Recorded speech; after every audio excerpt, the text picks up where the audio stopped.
ফের সন্দেশখালীতে শাহজাহানের বাড়িতে সিবিআই অভিযানের সঙ্গী দুই ইডি আধিকারিক। ইডির সিল করা তালা খুলে শাহজাহানের বাড়িতে ঢোকেন সিবিআই আধিকারিকরা। এজেন্সির অভিযানের সঙ্গী কেন্দ্রীয় ফরেন্সিক বিশেষজ্ঞরাও। কথা বলবো আমাদের প্রতিনিধি সুজয় পাল রয়েছেন সঙ্গে। সুজয়, একবার রুমেলা প্রায় 2 ঘন্টা সময় অতিক্রান্ত হতে চলল শাহজাহান শেখের বাড়িতে, কিন্তু এখনও সিবিআইয়ের যে তল্লাশি অভিযান এবং একই সঙ্গে নমুনা সংগ্রহের কাজ, সেই নমুনা সংগ্রহের কাজ চলছে।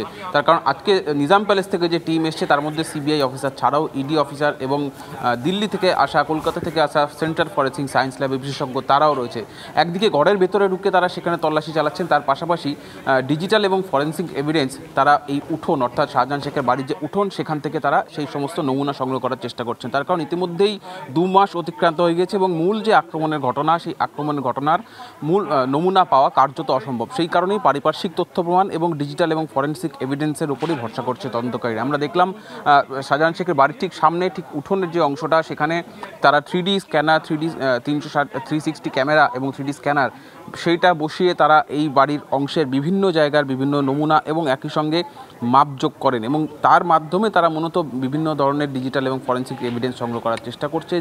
যেদিন ঘটনা ঘটেছিল সেদিন যে দুষ্কৃতীরা এসেছিল তারা কোন দিক থেকে এসেছিল, কত সংখ্যক লোক ছিল, তাদের আক্রমণের জেরে ঠিক কী ঘটনা ঘটেছিল সেটা তারা জানার চেষ্টা করছে। এবং ইতিমধ্যেই বেশ কয়েকজনকে জিজ্ঞাসাবাদ করে সিবিআই অফিসাররা কিন্তু ঘটনা সম্পর্কে একটা আঁচ তারা তৈরি করতে পেরেছেন যে ঠিক কী ঘটেছিল।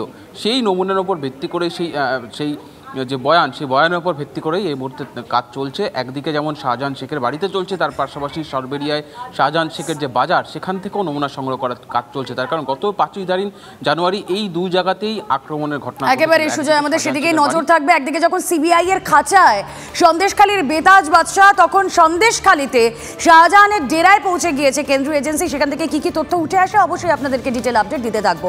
দিলীপ ঘোষ তিনি কি বলেছেন একবার শোনা যাক।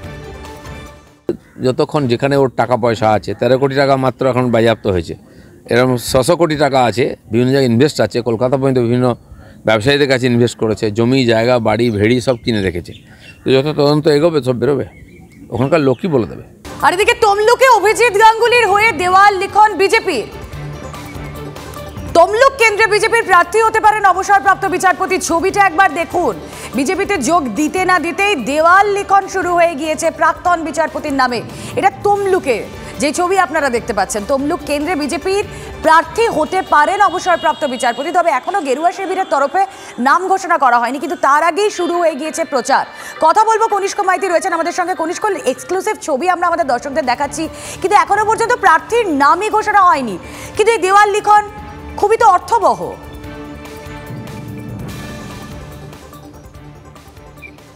দেখো রুমেলা, একদমই দীর্ঘদিন ধরে কিন্তু জল্পনা চলছিল, অর্থাৎ বিচারপতি অভিজিৎ গঙ্গোপাধ্যায় পূর্ব মেদিনীপুরের তমলুক লোকসভা কেন্দ্রে দাঁড়াতে পারেন, সেই নিয়ে কিন্তু দীর্ঘদিন ধরে জল্পনা চলছিল এবং একটা উৎসাহ বিজেপি কর্মী সমর্থকদের মধ্যে দেখা গেছিল।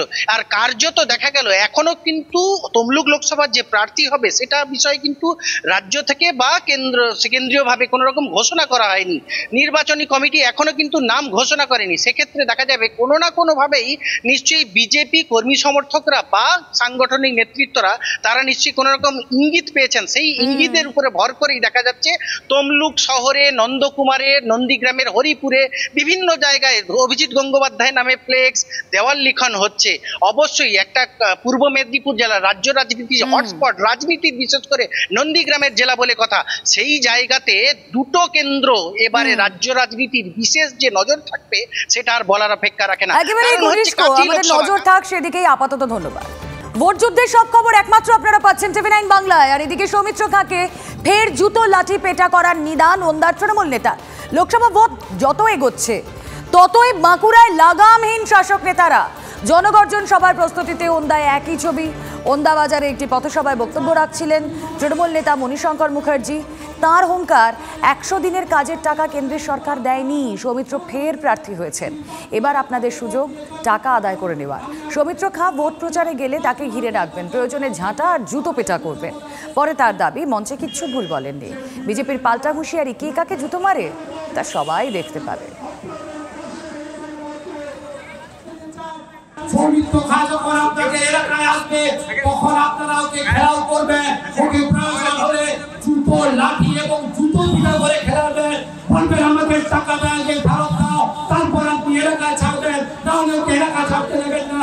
কারণ ওরা চিঠি দিয়ে আপনাকে এনার্জিএসের টাকা, ঘরের টাকা বন্ধ করেছিল, তাই আপনারা যে কয়েকদিন আগে জুতো পিটা করবেন। বিজেপি লোকই কেন্দ্রের টাকাগুলো আটকে রেখেছেন, যখন তারা প্রচারে যাবেন তাদের উপর আক্রমণাত্মক করলেই টাকা আপনারা ফেরত পাবেন, তাই এটা প্রকাশ্য সমাবেশে বলা হয়েছে। এটার মধ্যে কোনো কিছু ভুল নেই। 100 দিনের কাজ শ্রমিক টাকা আটকে দেননি, হিসাব দিতে পারেননি, তার জন্য আটকানো আছে। আর জুতো মারার ব্যাপার মানে এবার দেখুন এই 24-এর ভোটের পরে কে কত জুতো খায় সেটা নিজেরাই বুঝতে পারবেন। আর এদিকে ভোটের আগে বড় ঘোষণা প্রধানমন্ত্রী নরেন্দ্র মোদী। নারী দিবসে কমলো রান্নার গ্যাসের দাম। সিলিন্ডার প্রতি 100 টাকা কমানো হলো রান্নার গ্যাসের দাম। লক্ষ লক্ষ পরিবারের আর্থিক বোঝা কমবে, উপকৃত হবে নারী শক্তি। সোশ্যাল মিডিয়ায় পোস্ট নরেন্দ্র মোদী।